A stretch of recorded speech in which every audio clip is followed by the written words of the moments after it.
नमस्कार, स्वागत है आपका अफसरनामा के 11वें एपिसोड में।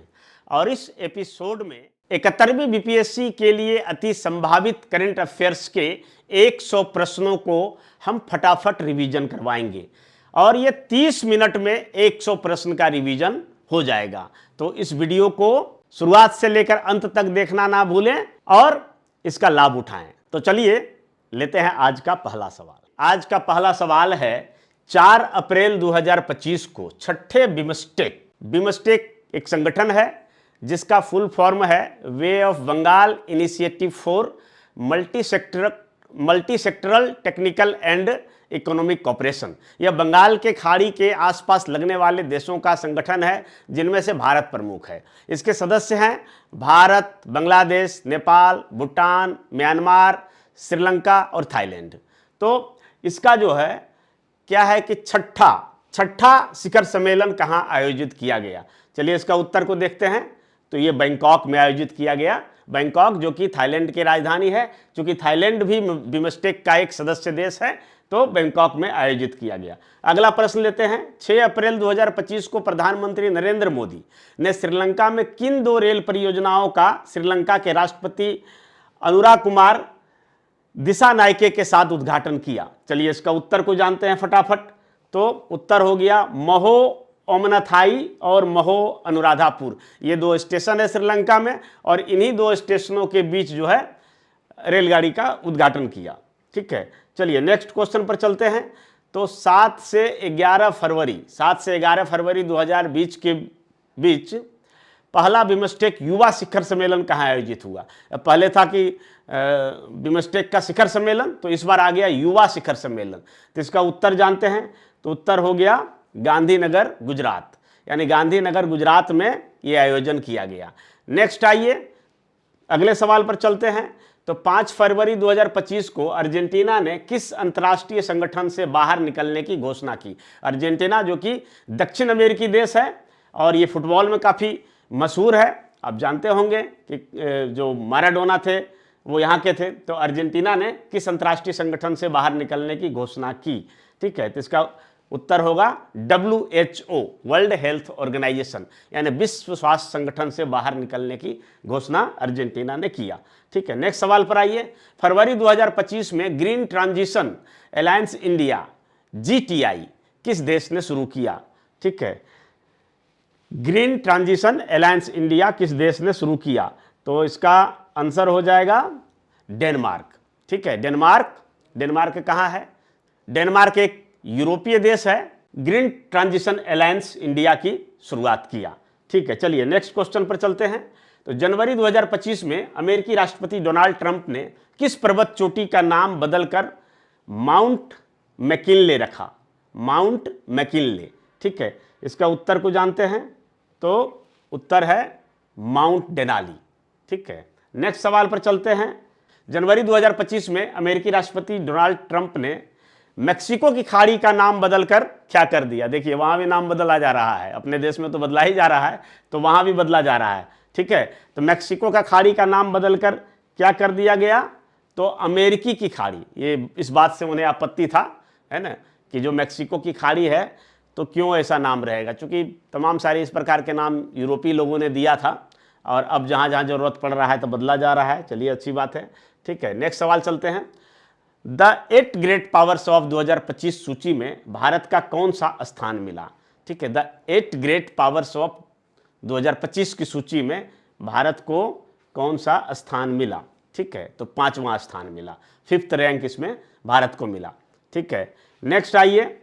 तो दिसंबर 2024 में टाइम मैगजीन ने वर्ष 2024 में किसे पर्सन ऑफ द ईयर के रूप में नामित किया। टाइम एक मैगजीन है जो कि अमेरिका में छपता है और प्रत्येक वर्ष जो है उल्लेखनीय कार्यों के लिए विश्व भर में से किसी एक व्यक्ति को पर्सन ऑफ द ईयर चुना जाता है। इसमें सचिन तेंदुलकर, अमिताभ बच्चन जैसे लोगों को चुना गया है। ठीक है, तो चलिए इसका देखते हैं किसे चुना गया है।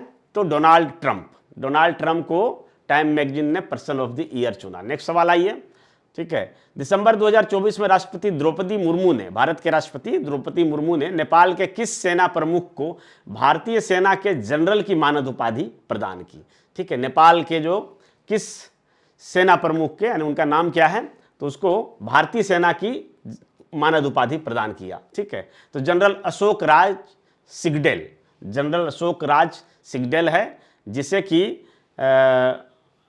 सेना प्रमुख को भारतीय सेना के जनरल की मानव उपाधि प्रदान किया। ठीक है, नेक्स्ट आइए। तो नेक्स्ट सवाल है, 3 से 6 नवंबर 2024 के बीच अंतर्राष्ट्रीय सौर गठबंधन सभा का 7वां सत्र कहाँ आयोजित किया गया? ठीक है, ये सबसे पहले फ्रांस में हुआ था, फ्रांस की अगुवाई में। ठीक है, तो 7वां सत्र कहाँ प्रारंभ हुआ? तो नई दिल्ली में हुआ। ये सब क्वेश्चन इसलिए बन रहा है कि इंडिया में हुआ है, इसीलिए ये प्रश्न बन रहा है। ठीक है, नेक्स्ट आइए। 28 अक्टूबर 2024 को भारत और किस देश ने वर्ष 2024 को संस्कृति, पर्यटन और एआई के वर्ष के रूप में मनाने की घोषणा की? 28 अक्टूबर 2024 को भारत और किस देश ने? देखिए, ये सब 2024 का भी प्रश्न पूछा जाएगा, आप लोग कंफ्यूजन में मत रहिएगा। पिछले 1 से 1.5 साल तक का सवाल पूछा जा सकता है। हाँ, 6 महीना अभी से लेके 6 महीना पीछे तक का ज़्यादा संभावना रहता है, लेकिन पहले का भी सवाल पूछा जाता है। ठीक है, तो चलिए, स्पेन, इसका उत्तर होगा स्पेन।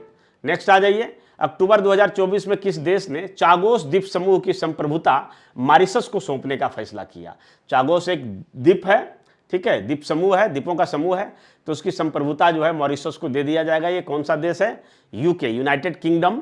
तो सारा प्रभुत्व उन्हीं का था, यूनाइटेड किंगडम का ही, और अब वो चले गए हैं, तो भारत सहित मॉरिशस और आसपास के क्षेत्रों को जो आज़ादी मिली है, तो उनमें से एक द्वीप, चौगास द्वीप समूह रह गया था, तो उसे जो है मॉरिशस को दे दिया जाएगा। ये यूनाइटेड किंगडम यानी ब्रिटेन की घोषणा है। ठीक है, नेक्स्ट आइए। प्रधानमंत्री नरेंद्र मोदी और मालदीव के राष्ट्रपति मोहम्मद मोइजू ने वर्चुअली रूप से किस अंतर्राष्ट्रीय हवाई अड्डे के नए रनवे का उद्घाटन किया? नए रनवे का उद्घाटन किया हनी माधु अंतर्राष्ट्रीय हवाई अड्डे, जो कि मालदीव में है, तो उसका उद्घाटन किया गया। ठीक है, नेक्स्ट आ जाइए। भारत ने मालदीव में कहां पर वाणिज्य दूतावास खोलने का फैसला किया है? भारत और मालदीव के बीच संबंधों की प्रगाढ़ता देखने को मिली है, इसलिए वाणिज्य दूतावास खोला जाएगा। ये कहां होगा? तो अड्ड शहर, मालदीव के अड्ड शहर में इसको खोला जाएगा। चलिए, नेक्स्ट सवाल पर चलते हैं। मालदीव भारत में कहां पर अपना वाणिज्य दूतावास खोलेगा? अब देखिए, मालदीव भी खोलेगा भारत में, तो कहां पर खोलेगा? तो भारत में खोलेगा बेंगलुरु में। ठीक है, कर्नाटक की राजधानी बेंगलुरु में मालदीव भी अपना वाणिज्य दूतावास खोलेगा। नेक्स्ट आ जाइए। 30 सितंबर से 3 अक्टूबर 2024 के बीच किस देश के प्रधानमंत्री एंड्रयू होलनेस ने भारत की 4 दिवसीय यात्रा की? ठीक है, तो जमैका, जमैका जो कि एक वेस्ट इंडीज समूह का देश है, एक कैरेबियन द्वीप समूह में आता है, और वहाँ पर किया जाएगा। ठीक है, चलिए नेक्स्ट आ जाइए। अगस्त 2024 में किस देश में हनुमान जी की 90 फीट ऊंची प्रतिमा का अनावरण किया गया? ठीक है, किस देश में हनुमान की 90 फीट की प्रतिमा? तो संयुक्त राज्य अमेरिका में, यूनाइटेड स्टेट्स ऑफ अमेरिका में हनुमान जी की 90 फीट की प्रतिमा का अनावरण किया गया। नेक्स्ट आ जाइए। 22 अगस्त 2024 को भारत और डेनमार्क ने कहां पर स्वच्छ नदियों पर स्मार्ट प्रयोगशाला का अनावरण किया? ठीक है, नेक्स्ट, ये इसका आंसर आ जाइए वाराणसी में। ठीक है, वाराणसी। नेक्स्ट आ जाइए। 21 से 31 जुलाई 2024 के बीच यूनेस्को की विश्व विरासत समिति का 46वां सत्र कहां आयोजित किया गया? 46वां सत्र, ठीक है, जो यूनेस्को का वर्ल्ड हेरिटेज कमेटी है, उसका 46वां सत्र कहां आयोजित किया गया? तो निश्चित तौर पर भारत में, इसीलिए सवाल बना है, तो नई दिल्ली। ठीक है, नेक्स्ट आ जाइए। तो 26 जुलाई 2024 को यूनेस्को की विश्व विरासत सूची में शामिल होने वाला भारत का 43वां स्थल कौन सा है? ये काफ़ी इंपॉर्टेंट क्वेश्चन है, तो इसको देख लीजिए। तो इसका हो जाएगा मोइदम्स अहोम राजवंश की टीला दफन प्रणाली। ठीक है, ये एक प्रकार का कब्रिस्तान रहा होगा, और उसी को जो मोइदम्स अहोम राजवंश की टीला है, उसकी दफन प्रणाली। चलिए अगला सवाल लेते हैं। तो 25 जुलाई 2024 को बैंकॉक में आयोजित एशियाई आपदा तैयारी केंद्र की बैठक में किसने वर्ष 2024-25 के लिए एशियाई आपदा तैयारी केंद्र खोलने की अध्यक्षता संभाली? चलिए इसका आंसर देखते हैं, भारत। ठीक है, ये सब इस तरह के सवाल का आंसर में अति संभावना होती है कि भारत, लेकिन कभी कभी जैसे कि आपने पिछले सवाल का देखा होगा, इससे पहले जो हमने बताया तो उसका डेनमार्क था। तो यहाँ भी ये दिमाग लगाना है, क्वेश्चन को आप पढ़कर और क्वेश्चन नहीं जानते हुए भी अगर आप उसके क्वेश्चन का पूछने का भाव यदि समझ रहे हैं तो वनडे एग्जाम में सफलता की सबसे बड़ी कुंजी है। चलिए नेक्स्ट सवाल लेते हैं।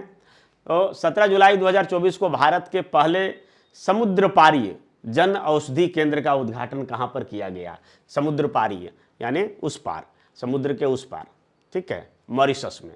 ठीक है, यह एक प्रकार का टर्म यूज किया जाता है कि जिन देशों में जाने के लिए समुद्र पार यूज करना पड़ता है, यानी एक तरह से ओवरसीज हो गया, ठीक है, बाहरी देशों में, तो ये मॉरिशस होगा। ठीक है, नेक्स्ट आ जाइए। तो जुलाई 2024 में पशुपालन पर कार्बन टैक्स लगाने वाला विश्व का पहला देश कौन सा है? पशुपालन पर क्यों कार्बन टैक्स है? तो गाय के जुगाली करने से भी मीथेन निकलता है। ठीक है, तो यह कौन सा होगा? तो ये डेनमार्क। ठीक है, डेनमार्क ने पशुपालन पर भी कार्बन टैक्स लगा दिया। ठीक है, नेक्स्ट सवाल आइए। तो नेक्स्ट हो जाएगा, वित्तीय वर्ष 2024-25 के दौरान भारत में कुल एफडीआई प्रवाह कितना था? एफडीआई यानी फॉरेन डायरेक्ट इन्वेस्टमेंट, ये कितना था? तो 81.04 बिलियन अमेरिकी डॉलर। ठीक है, एफडीआई कुछ दशकों में काफ़ी चर्चा में रहा है, जिसमें कि एक तरह से प्रत्यक्ष विदेशी निवेश, इसको जो है कहा जाता है हिंदी में और इंग्लिश में एफडीआई। तो ये भारत में था 81.4 बिलियन अमेरिकी डॉलर। ठीक है, नेक्स्ट आ जाइए। 19 मई 2024 को न्यू डेवलपमेंट बैंक के नए सदस्य के रूप में किस देश को शामिल किया गया? न्यू डेवलपमेंट बैंक क्या है? तो ये बेसिकली ब्रिक्स देशों का एक अपना बैंक है। तो ब्रिक्स देशों का जो संगठन है उसके नाम में है, जैसे बी से ब्राज़ील, आर से रसिया, आई से इंडिया, सी से चाइना और एस से साउथ अफ्रीका। तो 5 देशों का संगठन है और इसका एक अपना बैंक है न्यू डेवलपमेंट बैंक। तो इसमें नए सदस्य को किसको शामिल किया गया? तो अल्जीरिया को शामिल किया गया। अल्जीरिया जो कि भूमध्य सागर के आसपास लगने वाले देशों का एक समूह है। अल्जीरिया, लीबिया, मिस्र, ये एक साथ लगने वाले समूह है। तो वहाँ अल्जीरिया ये एक प्रकार का मतलब अफ्रीकी देश है, तो उनको शामिल किया गया। नेक्स्ट आ जाइए। भारत का वित्तीय वर्ष 2025-26 के लिए खाद्यान्न उत्पादन का क्या लक्ष्य है? जो फूड ग्रेन्स है उसका क्या लक्ष्य है? तो आइए इसका आंसर को जानते हैं। तो 354.64 है ना, 354.64 मिलियन टन। नेक्स्ट सवाल आते हैं।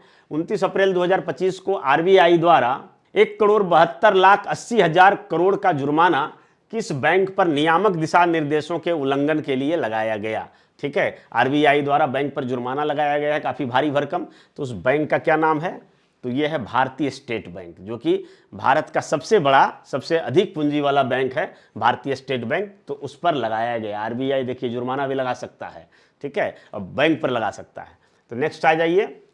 6 मई 2025 को जारी वर्ष 2025 की मानव विकास रिपोर्ट में भारत का स्थान कौन सा है? मानव विकास रिपोर्ट, ह्यूमन डेवलपमेंट इंडेक्स जो होता है एचडीआई, तो उसमें क्या है? इंडेक्स वाले सवाल सारे आप लोग कर लीजिएगा, क्योंकि वहाँ से अगर 1-2 सवाल भी आ गया तो समझिए कि वो बहुत कम मेहनत में आपका बन जाएगा। तो इंडेक्स वाला देख लेना है। तो क्या है? 130वां, बहुत खराब स्थिति है। ठीक है, 130वां स्थान है। ह्यूमन डेवलपमेंट यहाँ अच्छा से नहीं हो रहा है इसका मतलब। ठीक है, नेक्स्ट आ जाइए। 4 से 7 मई 2025 के बीच एशियाई विकास बैंक एडीबी की 58वीं वार्षिक बैठक कहाँ आयोजित की गई? ठीक है, एशियन डेवलपमेंट बैंक, जिसका कि मुख्यालय मनीला में है, आप लोग जानते होंगे। तो उसका 58वीं वार्षिक बैठक कहाँ आयोजित की गई? तो मिलान। ठीक है, मिलान यानी इटली में एक मिलान शहर है, तो वहाँ पर आयोजित किया गया। नेक्स्ट आ जाइए। 22 अप्रैल 2025 को India poverty and equity brief April 2025 किसने जारी किया? ठीक है, India poverty and equity brief, ये एक रिपोर्ट है। रिपोर्ट को जारी किसने किया? कौन सा संस्थान है? तो विश्व बैंक ने जारी किया। वर्ल्ड बैंक ही इस प्रकार की रिपोर्ट जारी करती है। ये सब कुछ तैयारी करते समय आपको ये इल्म हो जाएगा। ठीक है, और अगर तुक्का भी लगाना है तो ऐसे प्रश्नों में तुक्का आसानी से लगाया जा सकता है। नेक्स्ट आ जाइए। 5 अप्रैल 2025 को आयुष्मान भारत प्रधानमंत्री जन आरोग्य योजना पीएमजेएवाई को लागू करने वाला 35वां राज्य या केंद्र शासित प्रदेश कौन सा है? सभी लागू कर दिया था, ये 35वां कौन सा है? तो ये देख लीजिए, दिल्ली, यानी दिल्ली में भी लागू हो गया, अब तक लागू नहीं था।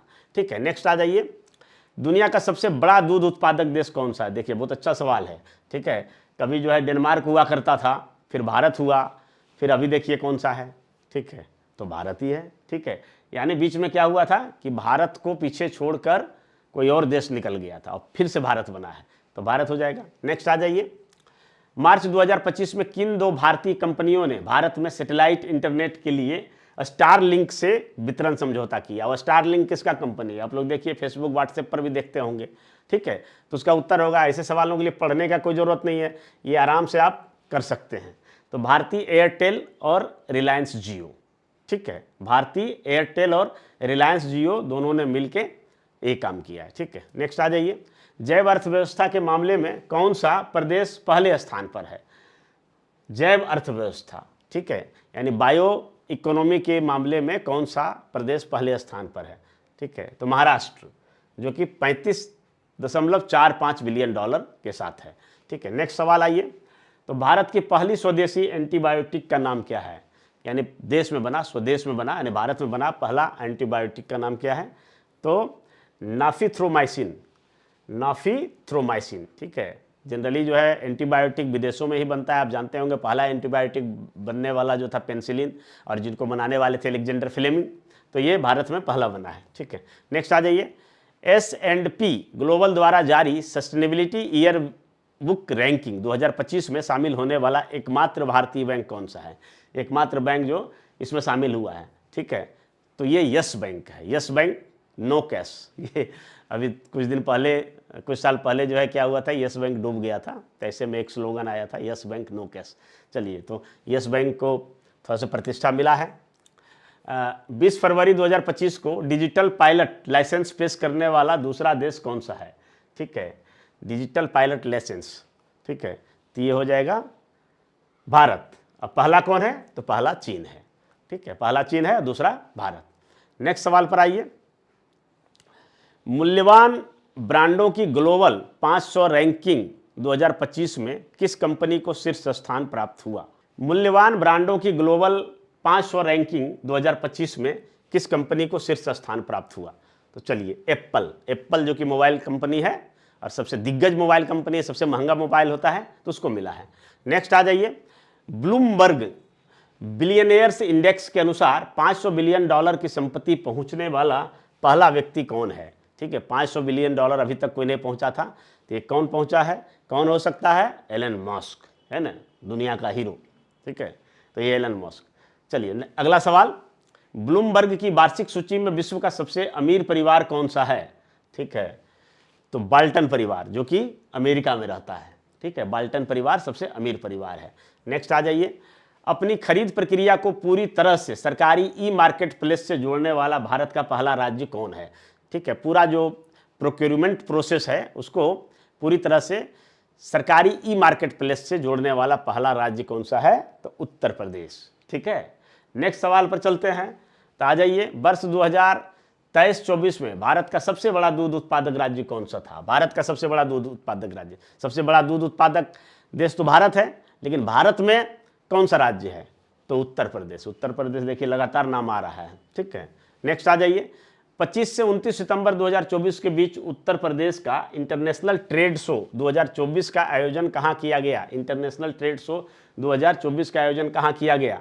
तो ग्रेटर नोएडा, उत्तर प्रदेश। लगातार उत्तर प्रदेश का नाम आ रहा है, ठीक है। 20 सितंबर 2024 को प्रधानमंत्री नरेंद्र मोदी द्वारा महाराष्ट्र के किस स्थान पर पीएम मित्र पार्क का शिलान्यास किया गया? पीएम मित्र पार्क का शिलान्यास किस स्थान पर किया गया? ठीक है, अमरावती, ठीक है, आंध्र प्रदेश में। नेक्स्ट सवाल आइए, 25 और 26 जून 2025 को संघाई सहयोग संगठन, जिसको कि SCO के भी नाम से जानते हैं, संघाई कोऑपरेशन ऑर्गेनाइजेशन, ठीक है, तो कि रक्षा मंत्रियों की बैठक कहाँ आयोजित की गई? जो डिफेंस मिनिस्टर लोगों का बैठक है वो कहाँ हुआ? तो ये किंगदाओ जो कि चीन में पड़ता है। नेक्स्ट आ जाइए, 9 से 13 जून 2025 के बीच तीसरा संयुक्त राष्ट्र महासागर सम्मेलन कहाँ आयोजित किया गया? तीसरा संयुक्त राष्ट्र महासागर यानी यूएनओ का ओशियन समिट कहाँ आयोजित किया गया? ठीक है, नीस जो कि फ्रांस का एक शहर है, वहां आयोजित किया गया। नेक्स्ट आ जाइए, हाल ही में किस देश ने golden dome missile defence shield का अनावरण किया? गोल्डन डोम मिसाइल, ठीक है, ये क्या होता है? जो दूसरे देशों से आने वाली मिसाइल प्रणाली को इंटरसेप्ट कर लेता है, यानी उसको नष्ट कर देता है हवा में ही, ठीक है। तो ये किसने किया? तो अमेरिका ने किया, ठीक है। अगला सवाल चलते हैं, तो भारत का पहला ध्रुवीय अनुसंधान पोत किस कंपनी द्वारा बनाया जाएगा? ध्रुवीय यानी पोलर, नॉर्थ पोल और साउथ पोल जो है, तो वहाँ पर अनुसंधान का जो पोत, जो जहाज जाएगा, तो उसको किस कंपनी द्वारा बनाया जाएगा? तो garden rich ship builders and engineers limited Kolkata, ये कलकत्ता में एक पोत निर्माण कंपनी है गार्डन रिच, तो वहाँ पर निर्माण किया जाएगा। नेक्स्ट आ जाइए, 22 मई 2025 को केंद्रीय मंत्री डॉक्टर जितेंद्र सिंह ने कहाँ पर सागर भवन और पोलर भवन का उद्घाटन किया? ठीक है, डॉक्टर जितेंद्र सिंह केंद्रीय मंत्री ने कहाँ पर? सागर भवन और पोलर भवन।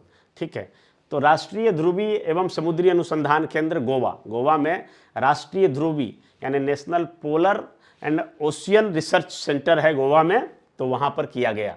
तो आपने देखा कि किस तरह से बीपीएससी परीक्षाओं में, आगामी 71वीं बीपीएससी परीक्षा में पूछे जाने वाले संभावित करंट अफेयर्स के प्रश्नों का उत्तर से रूबरू कराया गया।